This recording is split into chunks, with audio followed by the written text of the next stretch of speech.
Hello everyone. I hope all of you are enjoying good health at your homes. Today, let's learn about some pet animals.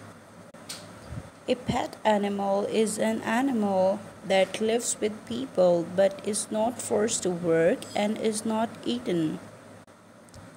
People keep many animals at home as pets. Let's talk about some pet animals. Pet animals are kept at home. This is a rabbit. Rabbit is a pet animal.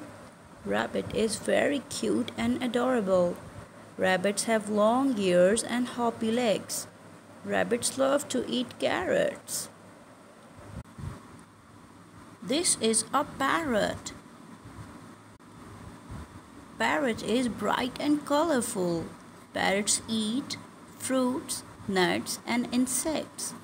It can talk and sing. This is a cat. People love to keep this animal as their pet.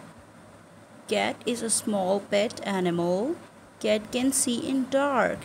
It has short and silky hair on its body. Cats have furry tail. Cats have 4 legs. Cats love to drink milk and eat fish. This is a dog. A dog has 4 legs. There are many breeds of dogs. Dog is a popular pet. Dog likes to chew bone. Its house is called kennel. The baby of dog is called puppy. Let's revise the name of these 4 pets. Rabbit, rabbit, cat, cat, parrot, parrot, dog, dog.